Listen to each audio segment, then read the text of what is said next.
Hello everybody, this is my new What If. The question is from RonBuddha6669, and the question is, what if Kurt Angle had never gone to TNA? Now this is a very good question, because it's still open to Kurt Angle leaving WWE, and I think Kurt Angle left WWE regardless. Probably would have gone to New Japan Pro Wrestling or gone into mixed martial arts and, being killed by someone and, or whatever.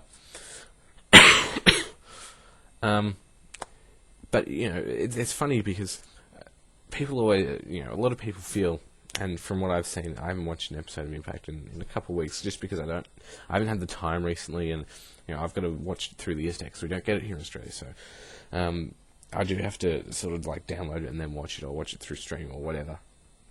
And so it makes it hard for me to watch. But from what I have seen a few weeks back, Kurt Angle pretty much is TNA, or he is an episode of Impact. And Impacts, usually consist of Kurt Angle walking around, sweating, grinding his teeth, veins popping out of his neck, some segments, things like that.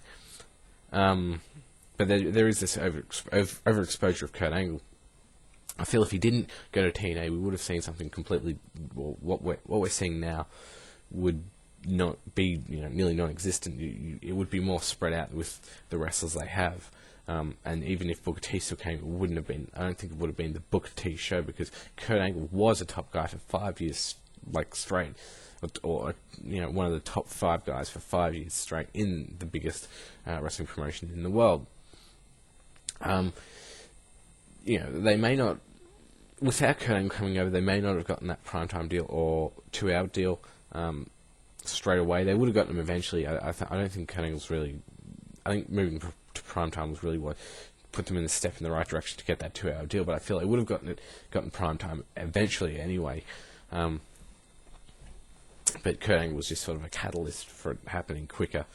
But the show would TNA would be booked completely differently, because now you wouldn't have, because I think Kurt Angle came in and he was sort of somewhat seen as a big fish in a small pond, because he was a top guy in a big promotion, and Christian Cage was an upper mid Carter, and he came in and he was like a dominant top guy in TNA.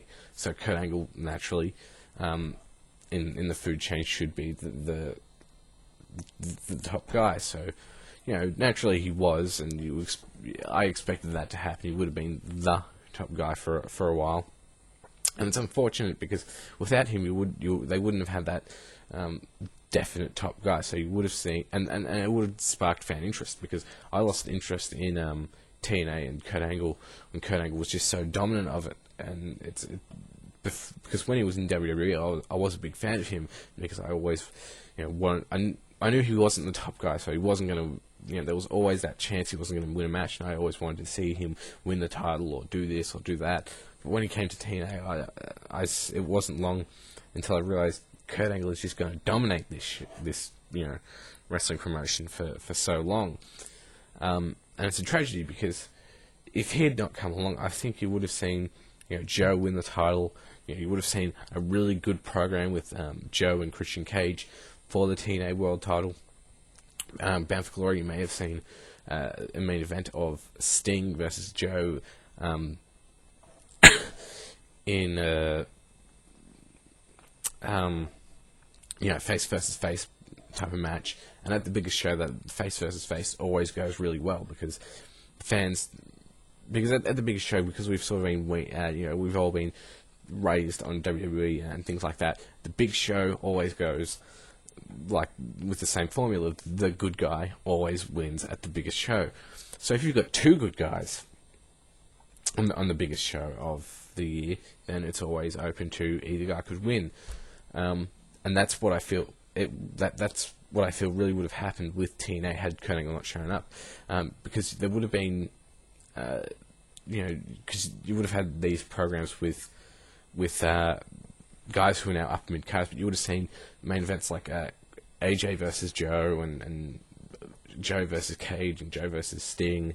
And these would have been, I feel, for the world title, it would have been really good for them, because I think because as I said, one of the problems I have with TNA is I'd already seen Kurt Angle dominate, or not dominate, but I'd already seen Kurt Angle a lot in WWE, and then when he went to TNA, it was sort of not watered down, but as I said, I knew he was going to win, and that's the problem, because they're trying to use these big names when a lot of fans now, especially me and their target audience, do want to see these new guys in the main event. I think it's more important that you create new guys than actually just signing them, because if you're creating them, Joe has never been in the WWE. Well, he's done matches on Metal, I think it was, or Jacked or something, but because he has that, because he was a new guy, and he did have people were saying, hey, this guy's pretty good, you should check him out, and that's what made him a big draw in TNA. I think if you put him in the main event picture and you put him with all these other guys, people would, buy rates would go up. And as we've seen with Joe in main events, buy rates were higher than average, I believe. Yeah, they were. Whenever Joe was in the main event, buy rates were never below 25,000 through 2007. When Joe wasn't in the main event, the average was lower. I feel it would have been really financially better for TNA to have Joe as the world champion now. They might not have gotten as much exposure with Kurt Angle, but the thing is, we know from looking back a couple of years sorry, I was just checking my email. We know from a couple of years back that buy rates haven't really changed that much, and ratings haven't gone up that much. And when Kurt Angle showed up, ratings didn't really go through the roof or go up by 0.2 or anything like that. They went up a little bit, not a lot. And I feel if Joe had been given had been given the chance to run with the title, then you would have seen some really good stuff happening. I think maybe it would have been a better business move if you saw Kurt Angle come in later, like early 2008, after Joe's been champion for like 6 months, and then Kurt Angle come in from New Japan because they got the program working. Because people would still remember who Kurt Angle is, obviously, and it'll be more refreshing because people hadn't seen him in over 12 months, and so they're like, oh shit, Kurt Angle's back in the United States. And then you could have seen them run or do a program, not just go straight into a title match, but just have these teasers for 6 months. But yeah, I think TNA would be a stronger promotion today if Kurt Angle never showed up and Joe was made champion months ago. So to answer your question, what if Kurt Angle had never gone to TNA? TNA would probably be a stronger promotion, both financially, because they wouldn't be paying someone like Kurt Angle a shitload of money, but in terms of booking and all that, because you probably would see more clean finishes and things of that nature, just because if they didn't do those types of finishes, no one would get over, and there would be no definite top guy, which is something that every company needs. The problem now with TNA is they have a top guy who's just too dominant and just so much more over than anybody else, and everyone knows that he's going to keep the belt and all that crap. So yeah, that's my answer to your question. I hope you enjoyed the video. Comments, questions, leave them in the section. Bye.